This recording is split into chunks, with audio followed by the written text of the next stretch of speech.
Ciara, and thank you for being here today. The last few weeks when we were discussing the various defects and the new bill, etc., we were bringing examples up of Clarion Quay where the fire spread in under 30 minutes. And we also mentioned housing development close to where I live in Newbridge called Millfield Manor, and about how 6 houses burnt down in under an hour. And I knew one of the residents there, and you could see that actually they're taxpayers, yet it was their taxes that paid for the rebuilding of the houses and to fix the defects.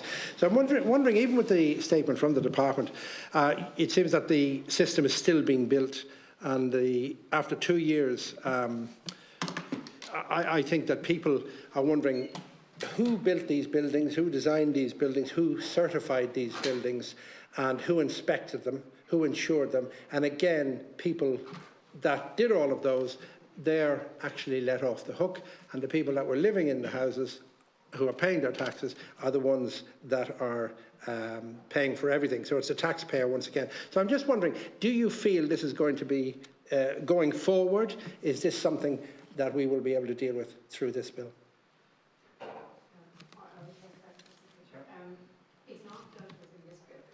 It's not part of what we've been asked to do. So what we've been asked to do is build a statutory scheme to provide that grant assistance to people in these apartment buildings. So that isn't one of the issues that's countenanced in it, no. So you've put £2.5 billion is going to be spent fixing a problem that is going forward. Are we going to be having another housing committee in 2 or 3 years' time dealing with the same and having to remediate issues that have happened in the last couple of years? No, I would say that there has been significant change in respect of the regulations that we've brought in over the intervening period, and particularly from 2014 onwards.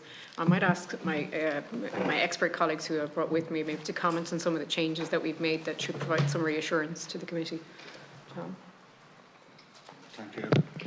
I suppose just going back just to maybe just your original point there about the cause and nature of the defects as well, I'll just bring it back to the report of the working group to examine defects in housing. They did identify that there was no single cause of the failure. It's a multiplicity of design, product, workmanship, and as well as oversight. That did form part of it, but there was no one singular issue that caused a lot of these defects.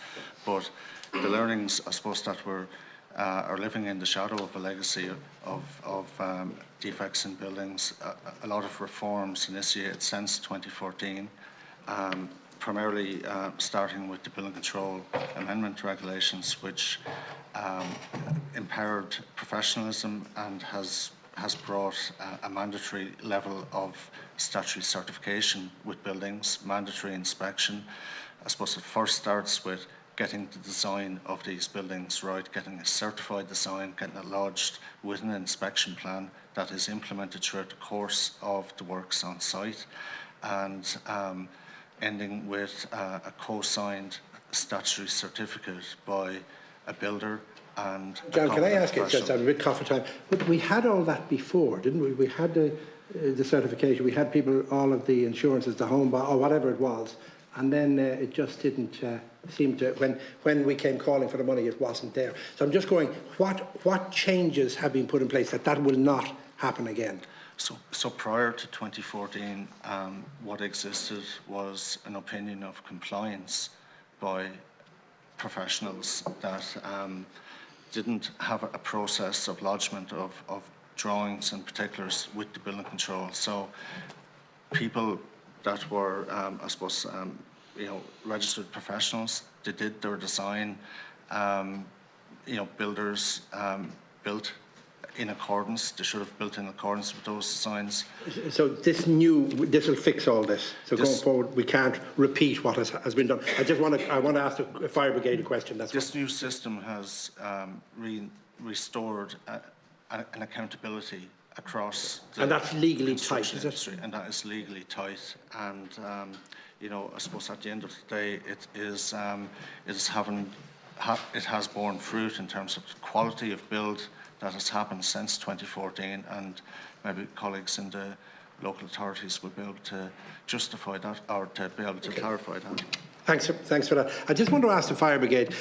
Maybe 2 weeks ago we had witnesses in here, and they mentioned that they have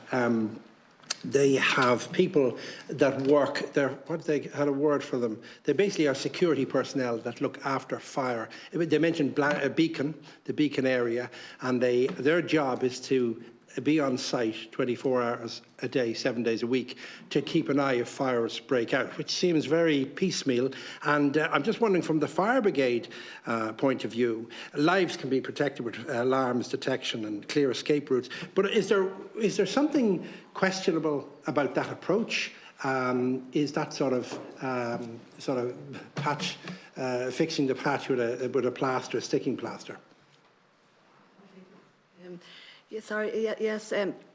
In some instances where defects are uncovered, interim measures are put in place, to allow time and space for the defects to be fixed.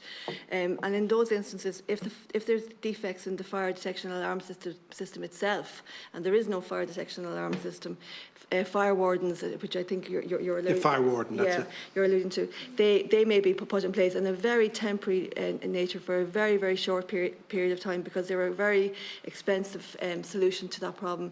Obviously, we want to see the fire detection alarm system to be up and running in a building, especially in an apartment building. It's your first line of defence. So that is what we would advise. We have accepted and advised for fire marshals in the past, as have other local authorities, but it really is for a very, very short period of time, and that's how they generally are used. Okay, thank you, Ciara.